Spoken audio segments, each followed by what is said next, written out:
भक्ता लीजिए पुस्तक ले जाइए इधर से। लो चिकू मौली मणि बांट दीजिए।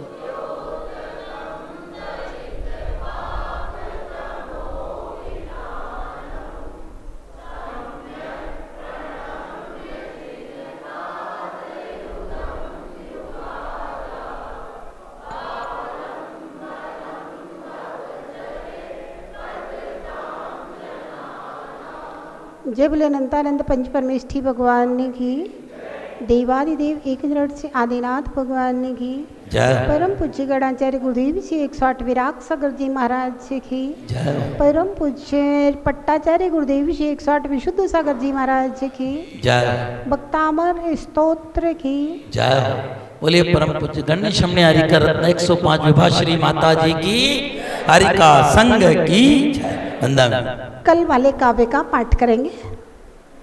मत्वेति नाथ तव संस्तवनं मयेद मारप्यते तनुदियापि तव प्रभावात् चेतो हरिष्यति सतां नलिनी दलेषु मुक्ता फलद्युतिमुपैति ननोद बिन्दु। स्तवनं मयेद मारभ्यते तनुभूयापि प्रभावात् चेतो हरिष्यति सतां नलिनी दलेषु मोक्ता फलयुतिधो सदोदबिन्दो। त्वेति नाथ भव संस्तवनं मयेद मारभ्यते तनुदियापि तव प्रभावात् चेतो हरिष्यति सतां नलिनीदलेषु मुक्ता फलद्युतिमुपैति ननोद बिन्दु। तारा ठीक हो, अधिक से अधिक कोशिश करना चाहिए कि हम शुद्ध पढ़ें। फिर भी मान लो किसी का जीभ नहीं पलटती है, उसकी जीभ की वैसी व्यवस्था है, तो फिर उसमें विकल्प नहीं करना चाहिए। जैसा आ रहा है वैसा पढ़िए, पढ़ना नहीं छोड़िए। और किसी को किसी की हंसी भी नहीं उड़ाना चाहिए कि भैया इन्हें तो आता ही नहीं है, नहीं। उसका वो पूरा प्रयास कर रहा है। जो आदमी यहाँ पढ़ने आ रहा है 1 घंटा, इसका मतलब उसकी भावनाएं पढ़ने आ रहा है, और नहीं तो 5 किलोमीटर दूर से 10 किलोमीटर दूर से क्यों आएगा व्यक्ति। तो एक बात हम आपको बताएं, एक अंधा व्यक्ति था सूरदास, रोज भगवान के दर्शन करने जाता था और बिल्कुल अंधा। तो एक सज्जन ने पूछा कि भैया तुम रोज भगवान के दर्शन करने जाते हो और तुम तो अंधे हो, भगवान तुम्हें दिखते नहीं है, तो फिर तुम क्या दर्शन करते हो, क्या तुम्हें दर्शन का पुण्य मिलेगा। बहुत अच्छी बात कही। बोले मैं अंधा हूँ, मुझे भगवान नहीं दिखते हैं, भगवान तो अंधे नहीं है, भगवान को तो दिखता है ना कि मैं रोज दर्शन करने आता हूँ। अब जब मैं रोज दर्शन करने आऊँगा तो क्या मुझे दर्शन करने का पुण्य नहीं मिलेगा। आप बताओ, अंधे व्यक्ति को दर्शन करने का पुण्य मिलेगा कि नहीं मिलेगा।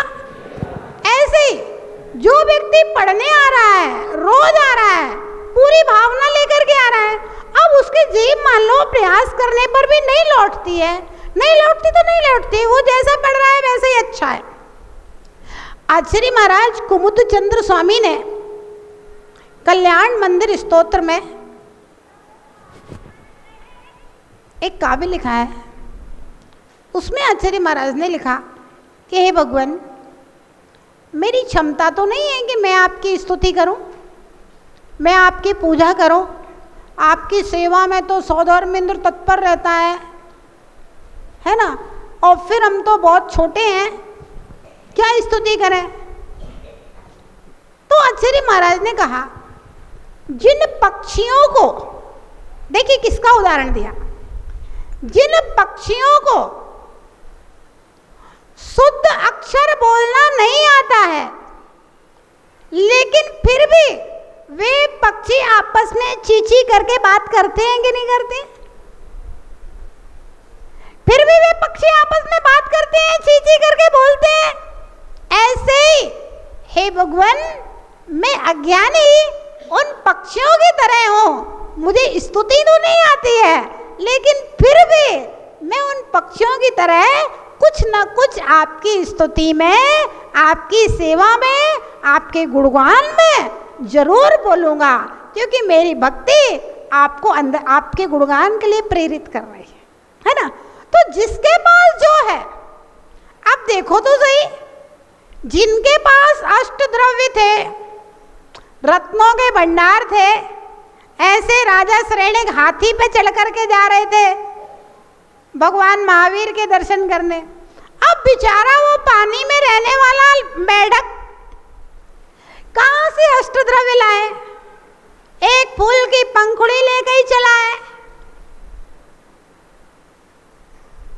और मर जाता है, तो भगवान की भक्ति के फल को प्राप्त करके देव बन करके समुद्र में पहुंच जाता है। तो भगवान के चरणों में बस आपकी श्रद्धा होना चाहिए, समर्पण होना चाहिए, भावना होना चाहिए, भक्ति होना चाहिए। जिसके पास जो है वही समर्पित कर दो, है ना? भगवान तो तुम्हारे कल्याण के लिए ही हैं। वो अपना कल्याण तो कर चुके, अब भगवान को हमने अपने कल्याण के लिए स्थापित कर लिया है। और जो निश्चल भाव से, सच्चे भाव से भगवान के चरणों में मक्के के दाने चढ़ाने वाले सेठ से ज्यादा कीमती हीरे मोती के रूप में परिवर्तित हो जाएगा। तो यहाँ भावनाओं का फल है। भगवान को हमारे जल, चंदन, अक्षत, नैवेद्य, धूप, किसी भी चीज की जरूरत तो नहीं है ना। भगवान को आपके धन संपत्ति, करोड़ों की तिजोरियों के पैसे की जरूरत है। ये तो थोड़े से भाई मंदिर अंदर बनाने के लिए, पंडाल अंडल बनाने के लिए पैसे चाहिए रहते हैं, है ना? बाकी भगवान को कुछ नहीं चाहिए। एक उदाहरण आता है कि एक सम्राट को किसी ज्योतिषी ने बताया अकाल पड़ने वाला है, अकाल पड़ेगा 12 साल का। सम्राट तो घबरा गया, भाई 12 साल का अकाल हमारे राज्य में पड़ेगा, क्या स्थिति बनेगी और मैं राजा हूं, क्या करूंगा? उसने ज्योतिषी ने कहा, इस समस्या को टालने का कोई उपाय है? ज्योतिषी ने कहा, हाँ उपाय तो है। बोले क्या उपाय है? तो कल का मुहूर्त अच्छा है, सुबह सुबह तुम रथ के ऊपर सवार होकर के कटोरा लेकर के निकलो भीख मांगने के लिए।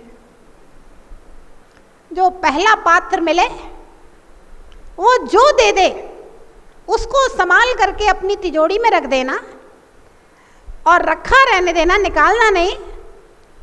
इस तंत्र से, कुछ तंत्र विद्याएं होती हैं, अकाल टल जाएगा। सम्राट ने कहा ठीक है, अब करना पड़ेगा भाई, अकाल ना पड़े, इसलिए सम्राट का कर्तव्य कुछ भी करो। सम्राट को रात भर नींद नहीं आई।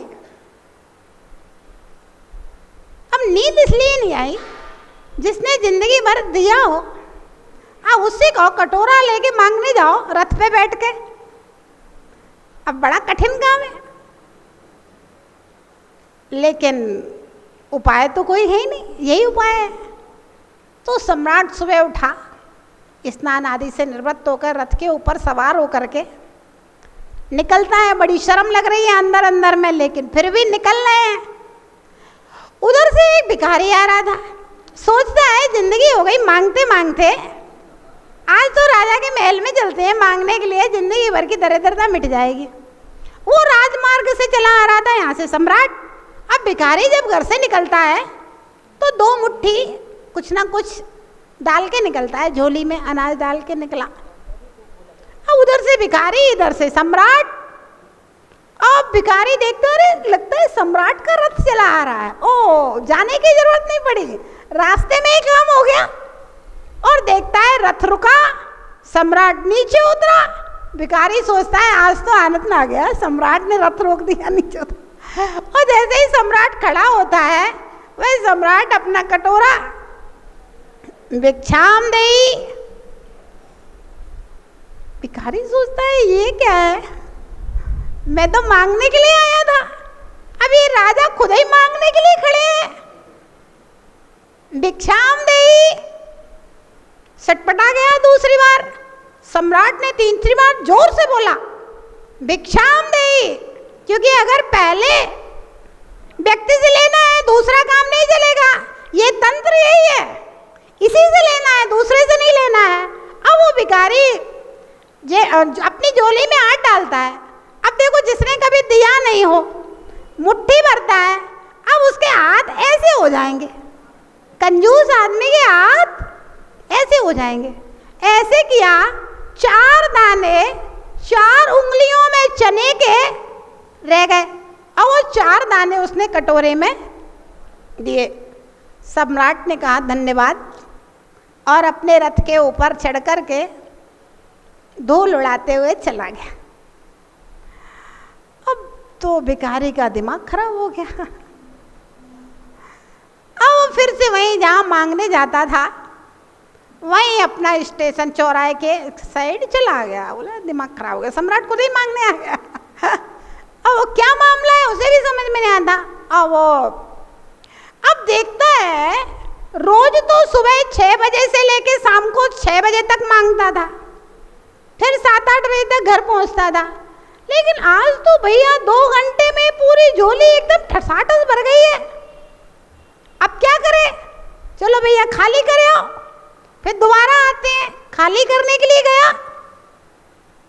पत्नी ने कहा स्वामी रोज तो शाम को 7-8 बजे आते थे, आज तो आप 2 घंटे में वापस आ गए 8-9 बजे। बोले कुछ नहीं, बस ऐसे ही है, तुम तो खाली कर दो जल्दी, फिर दोबारा जाते हैं।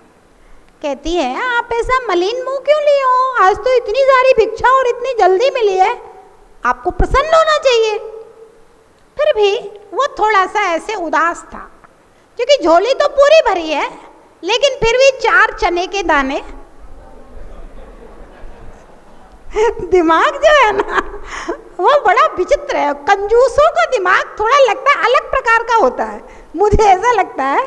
जो कंजूस लोग होते हैं दुनिया में, उनका दिमाग बहुत ज़्यादा अलग प्रकार का होता है। झोली तो भरी है, फिर भी 4 दाने कम दिए। तो पत्नी ने जैसे ही झोली खाली करी, पूरा अनाज निकाला, उसमें 4 चने के दाने सोने के निकले। तो कहता है स्वामी ये सोने के चने किसने दिए आज? सोने के चने तो किसी ने दिए, मैंने तो कटोरा देख देख करके रखा था, किसी ने सोने के चने। बोले नहीं, इसमें 4 चने सोने के हैं। बोले सोने के नहीं होंगे, तुम्हारी आंखों में कुछ फेर है। बोले नहीं आओ देखो। वो आया, बोले देखो ये 4 चने सोने के हैं। उसने निकाल करके दिखाए, और भिखारी ने देखा ये सही में ये तो 4 चने सोने के हैं। अब माथा पकड़ करके रोने लगा। पत्नी कह रही है भैया रो क्यों रहे हो, 4 चने सोने के आए हैं, जिंदगी में पहली बार ऐसी भीख मिली है तो खुश होना चाहिए। बोला रो ये इसलिए रहा हूं कि मैंने 4 ही चने क्यों नहीं दिए, मुट्ठी भर के दे देता तो मुट्ठी भर के सोने के हो जाते। ध्यान रखना, कंजूस पहले तो दे के रोएगा,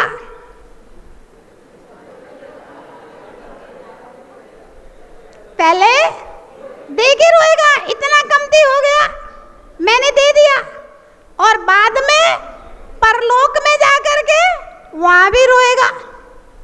काहे के लिए रोएगा विनोद भैया?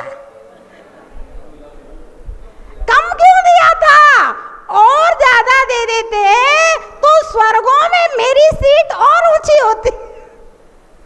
तो कंजूस यहाँ भी रोएगा और वहां भी रोएगा, और दातार यहाँ भी खुशी से देगा और वहां भी ऊंची ऊंची सीटों के ऊपर जाकर के बैठेगा। तो कहने का मतलब ये है, जैसे राजा को अकाल को टालने के लिए भीख मांगना उसकी मजबूरी थी, ऐसे ही धर्म में थोड़ी बहुत ये व्यवस्थाएं हैं ना, मंदिर की व्यवस्था, पंडाल की व्यवस्था, माइक की व्यवस्था, तुम लोगों के खाने पीने की व्यवस्था, तो इसके लिए मांगना पड़ता है। ये मांगने वाले भिखारी नहीं है, ध्यान रखना। कमेटी के मांगने वाले सब सम्राट आदमी हैं। अपने लिए नहीं मांग रहे हैं। प्रकाश जी किसके लिए मांगते हो? जब मेरा दादावाड़ी में चतुर्मास हुआ तो प्रकाश जी उस समय अध्यक्ष थे। कहते हैं माता जी मेरी आंखों में ऐसा चश्मा लगा है, इस चश्मे में से केवल पुण्यार्जक दिखते हैं और कुछ नहीं दिखता।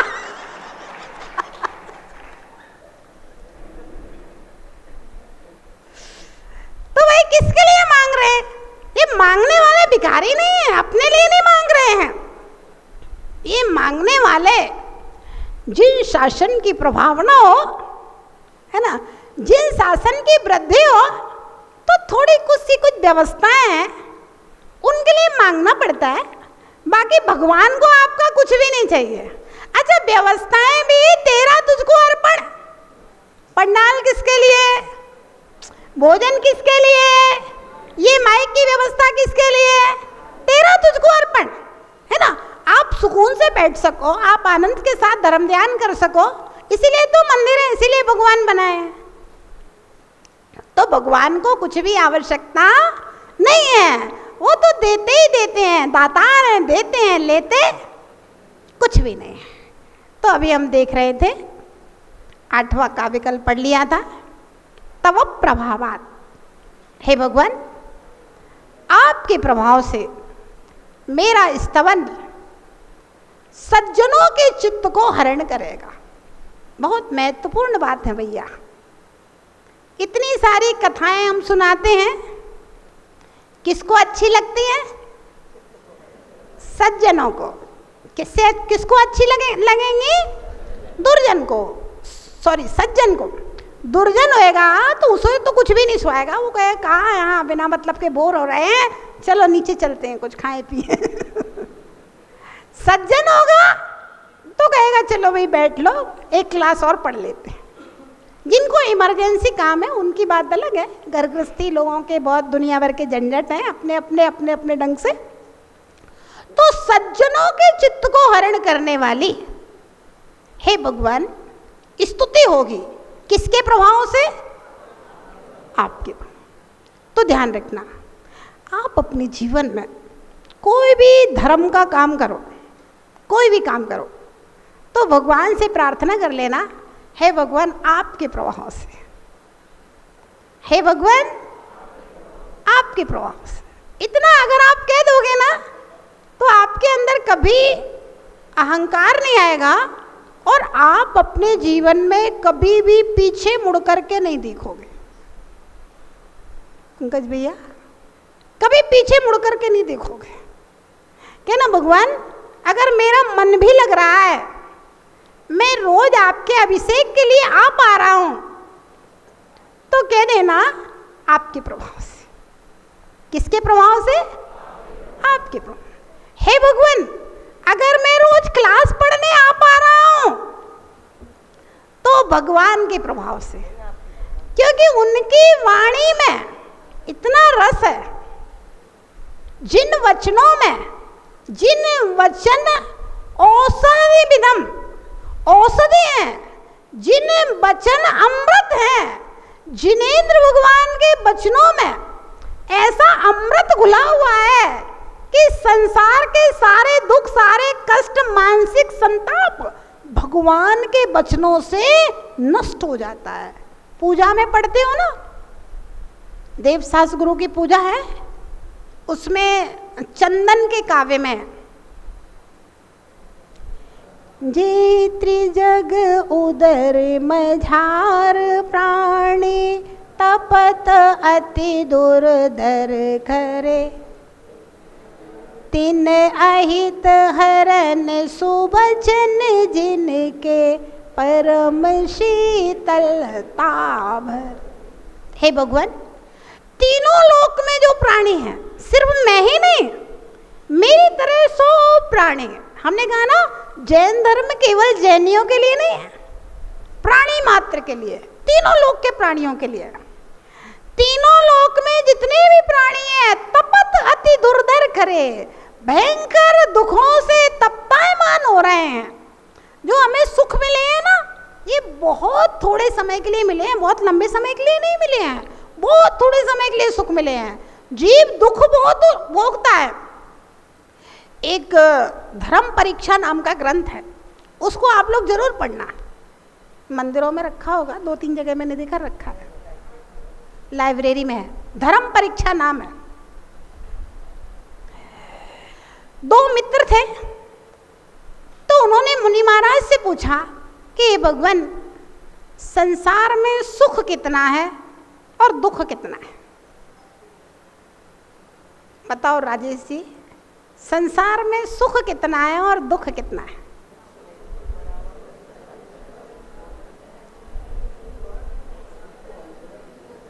है?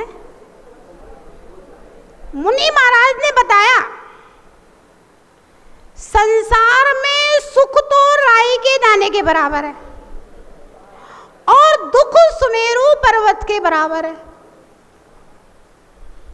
ये गणित एकदम सही है और ये गणित आपको समझ में आना चाहिए, तभी आपका मन धर्म में लगेगा। रितेश जी पूछ रहे थे ना, इतना सब क्यों पढ़ रहे हैं? इतना सब इसलिए पढ़ रहे हैं कि मेरी आत्मा ने कहां कहां जाकर के कितने कितने दुखों को भोगा है ये जानो, और कितना सुख भोगा है ये जानो, और तुम्हें कितना सुख चाहिए ये जानो। बस यही तो गणित लगा रहे हैं इतने दिनों से। मुनि महाराज ने कहा, देखिए हम इस बात को सिद्ध करके बता देंगे आपको, जो महाराज ने कहा उस बात को सिद्ध करके बता देंगे। राजेश जी ने कहा बराबर बराबर सुख दुख है। मैंने कहा नहीं, आगम का गणित ये नहीं है। आगम का गणित है, संसार में सुख तो है राई के दाने के बराबर और दुख है सुमेरु पर्वत के बराबर। कितना है? हाँ, जब आपको राई सुमेरु पर्वत के बराबर आप दुखी हो लेते हो, तब आपको राई के दाने के बराबर सुख मिलता है। अब ये गणित हम आपको बता देते हैं।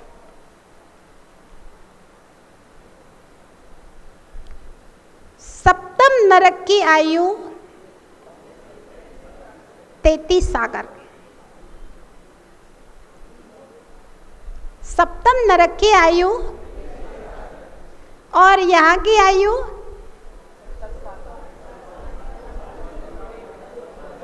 100 साल मान लो। अब यहाँ जिस जीव ने पाप किया, सप्तम नरक चला गया। सप्तम नरक में और यहाँ के सुख में और सप्तम नरक के दुख में राई और सुमेरु के बराबर अंतर है कि नहीं है? बोलो भैया, राई और सुमेरु के बराबर अंतर है कि नहीं है? एक सिद्धांत हम आपको बताते हैं गोमटसार कर्मकांड से। कौन सा शास्त्र? हमारे मुझे सुनते सुनते आपको 10-20 शास्त्रों के नाम तो 4 महीने में याद हो जाएंगे। गोमटसार कर्मकांड, जिसमें हमारे कर्मों का गणित बताया गया है। काय का गणित? कर्मों का गणित। अगर कोई पढ़ाने वाला मिले और अपने पास समय हो तो गोमटसार कर्मकांड और जीवकांड जरूर पढ़ना चाहिए। कोई पढ़ाने वाला मिले और अपने को पढ़ने का समय हो। उसमें एक सवाल आया, नाम कर्म जो होता है, 1 इंद्री, 2 इंद्री, 3 इंद्री, चतुर्इंद्री, पंचेंद्री, जाति नाम कर्म, तो सबसे ज्यादा 1 इंद्रिय नाम कर्म का उत्कृष्ट बंद 20 कोड़ा कोड़ी सागर का होता है। कितना? तो सवाल किया आचार्य महाराज नेमिचंद सिद्धांत चक्रवर्ती से कि हे भगवान, ये 1 इंद्रिय का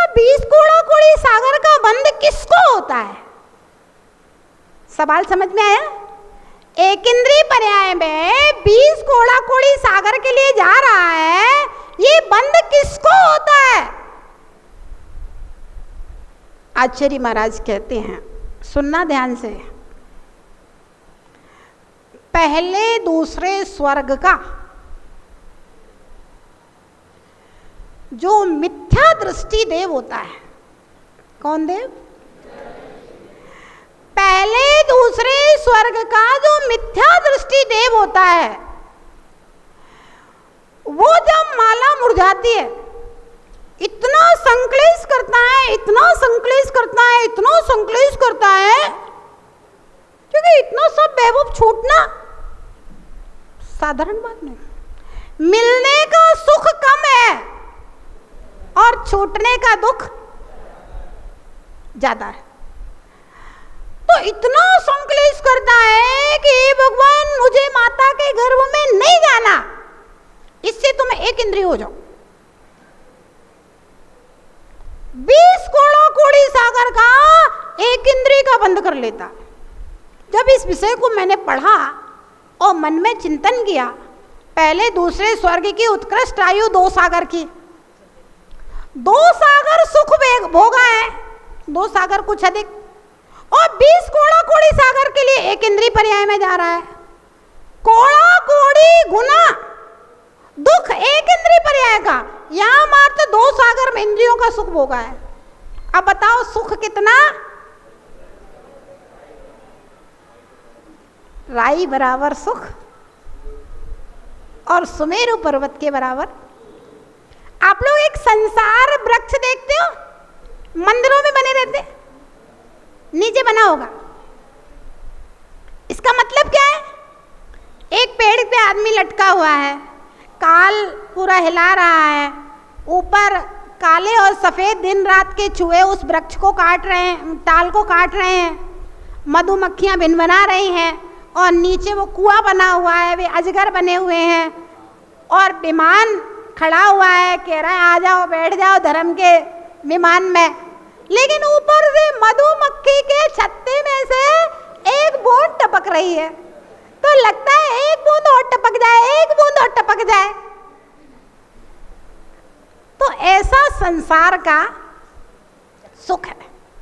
यहां तो मृत्यु सिर पे मड़रा रही है, चारों गतियां इंतजार कर रही हैं।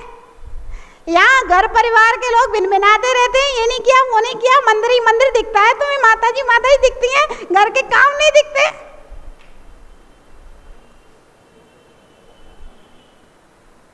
यहाँ दिन रात चूपे चूहे जीवन की डाली को काट रहे हैं, यहाँ काल पूरा हिलाने में लगा हुआ है, और हम कह रहे हैं भैया छोड़ो छाड़ो, कहाँ चक्कर में पड़े हो, धर्म ध्यान करो। लेकिन लगता है एक सुख की बूंद और टपक जाए, कहाँ घर ही में ठीक है माता जी। तो ऐसा संसार का सुख है, और दुख तो बहुत थोड़ा सा है, ज्यादा सुख नहीं है। दुख बहुत है संसार में, सुख बहुत थोड़ा सा है। ये बात अगर आपको समझ में आ जाएगी ना, तो आप अपने आप घर से दौड़े दौड़े सुबह भगवान के अभिषेक पूजा को आ जाओगे। और जब तक आपको डल्लब के बिस्तरों में और एसी में ही सुख दिख रहा है, तो भैया 9 बजे सो के उठेगा और 10 बजे दुकान की चाबी दिखेगी, भगवान नहीं दिखेंगे।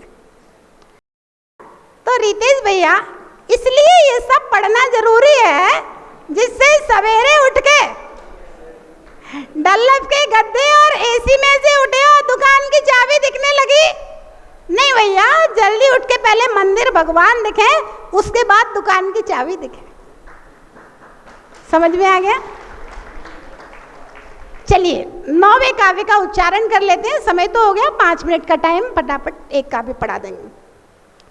आस्ताम आस्ताम आस्ताम। देखिए माँ के उच्चारण का ध्यान रखो। बहुत सारे लोगों को पता नहीं रहता है कि बिंदी में माँ का उच्चारण करना पड़ता है, तो फिर वो अपनी जीभ को इधर उधर घुमाते हैं, है ना। अपने दिमाग में रखो, जहाँ भी पूरे शब्द के ऊपर बिंदी है लास्ट में, तो माँ बोलना ही है।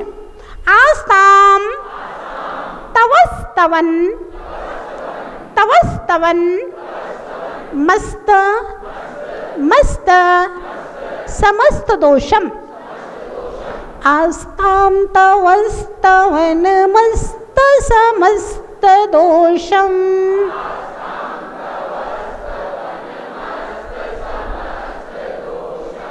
त्वत्संक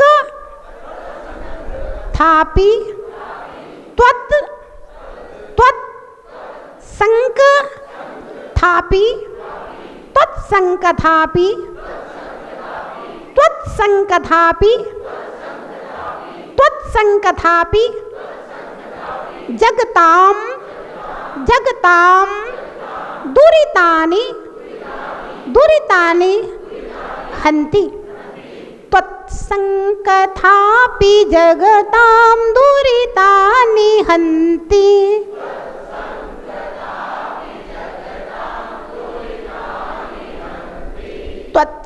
त्वत्संकथापि जगतां दुरितानि हन्ति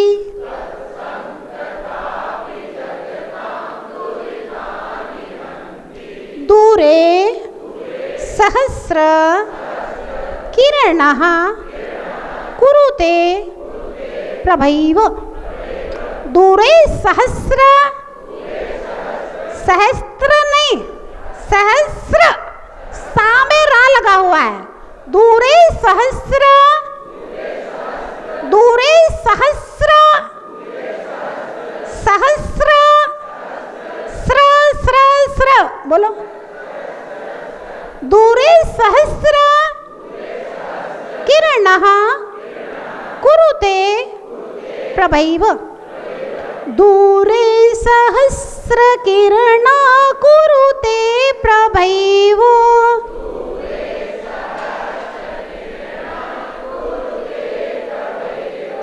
दूरे सहस्र किरणः कुरुते प्रभैव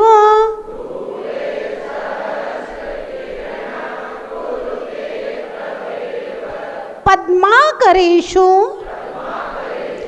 पद्माकरेषु जलजानि विकास भांजी पद्माकरेषु जलजानि विकास भांजी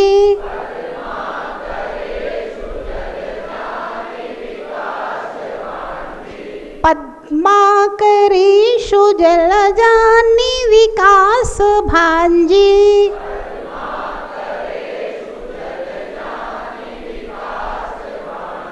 पढ़िए पूरा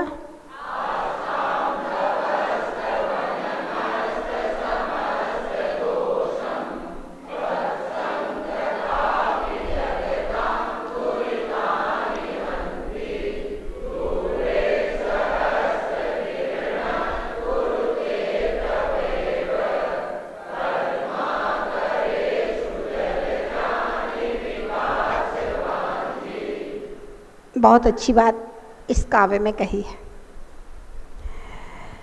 स्तुति चल रही है भगवान की, तो कह रहे हैं आस्ताम, हे भगवान दूर ही रहे तब आपका, क्रम क्रम से अर्थ निकालेंगे इस श्लोक का।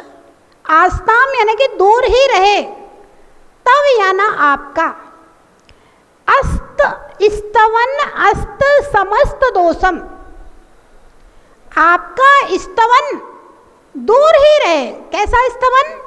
अस्त समस्त दोषम, संपूर्ण दोषों से रहित आपका स्तवन तो बहुत दूर की बात है।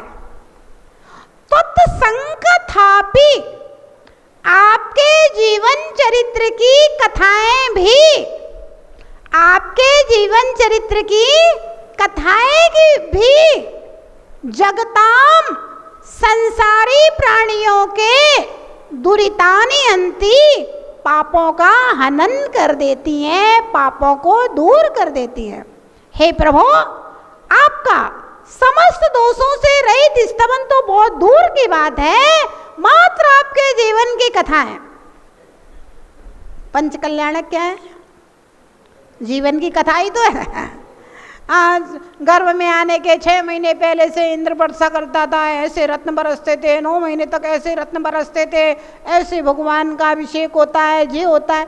कथा ही तो है, ऐसा समोसरण था उनका, इतने देव थे, इतने मनुष्य त्रियंच होते, ऐसा होता है, ऐसा सब कथा है भगवान के जीवन की। तो हे भगवान, आपके जो आत्मा के अनंत गुण हैं और वो पिकट हुए हैं, वो तो हमें समझ में भी नहीं आते, हम लोग बहुत बुद्धिहीन हैं। आपके जीवन, आपका स्तवन तो बहुत दूर की बात है, आपके जीवन की जो कथा कहानियां हैं, आपका जीवन चरित्र है, उसको भी अगर हम सुनते हैं, पढ़ते हैं, बाँचते हैं, तो संसारी प्राणियों के पाप कर्म नष्ट हो जाते हैं। उदाहरण दिया है, दूरे सहस्र किरणा कुरते प्रभव, हे भगवान सहस्र किरणा यानी कि सूर्य तो दूर ही रहता है, लेकिन उसके प्रभव, उसकी प्रभा के द्वारा पद्मा करे सुजल जाने विकासवान जी। सूर्य जमीन में उतर करके नहीं आता है, देखा कभी नहीं किसी ने सूर्य जमीन में उतर के आए, लेकिन सूर्य उदय आसमान में होता है और सरोवर में सूरज की किरणों का आश्रय पाकर कमल खिल जाते हैं। तो हे भगवान, आपका स्तवन तो दूर की बात है, आपकी कथाओं मात्र से हमारे पाप कर्म नष्ट हो जाते हैं, इसलिए हम आपकी कथा कर रहे हैं, आपकी स्तुति कर रहे हैं, आपका स्तोत्र पढ़ रहे हैं। ध्यान रखना, भगवान कभी सिद्धालय से नीचे उतर करके नहीं, हमारे यहाँ अवतारवाद का सिद्धांत नहीं है कि भगवान आएंगे और हमें बुलाना भी नहीं है भगवान को, भगवान लौट के आ जाएंगे तो दिक्कत हो जाएगी। अरे वो लौट के आएंगे तो हम भी मोक्ष से लौट के आएंगे, भगवान बनेंगे तो वापस आने का काम नहीं, बन पे गए तो गए, वहीं रहेंगे अनंत काल तक। तो हे भगवान, आप पृथ्वी पे लौट के नहीं आते हैं, आप तो दूर ही रहते हैं। यहाँ से भी अगर हम आपका स्मरण करते हैं तो हमारे पाप कर्म वैसे ही दूर हो जाते हैं, जैसे सूरज की किरणों से सरोवर के तालाब दूर से ही खिल जाया करते हैं। आचार्य भगवान समंत्रभद्र महाराज ने लिखा है स्वयंभू स्तोत्र में, स्तुति स्तोतु साधो कुशल परिणामाय सतदा भवेन मावासिता फलमपि ततस्तत्सताम किमेवं स्वादीना जरद सुलभे श्रायस्पते स्वयान्नत्वान् विद्वान सततमपि पूज्यम नमिजनम। नमिनाथ भगवान की स्तुति करते हुए स्वयंभू स्तोत्र में लिखा कि हे भगवान, आराध्य हमारे सामने हो या ना हो, इससे कोई फर्क नहीं पड़ता। भगवान हमारे सामने है या ना है, इससे कोई फर्क नहीं पड़ता। भगवान नहीं भी हो, फिर भी अगर हम यहाँ बैठ करके आपकी स्तुति करते हैं तो हम आपकी स्तुति के फल को प्राप्त कर लेते हैं। जब स्तुति करना और स्तुति का फल प्राप्त करना इतना सरल है, तो कौन विद्वान ऐसा होगा जो भगवान की स्तुति नहीं करेगा। तो भगवान पास में हो ये कोई जरूरी नहीं है, हमारा हृदय भक्ति से भरा हुआ हो, ये बहुत बहुत बहुत जरूरी है। तो कहा है भगवान, आपकी निर्दोष स्थिति तो बहुत दूर की बात है, अगर हम आपकी कथा भी कर लें तो भी हमारे पाप कर्म नष्ट हो जाएंगे, इसलिए हम आपकी स्तुति कर रहे हैं। जय बोलिए महावीर भगवान की जय।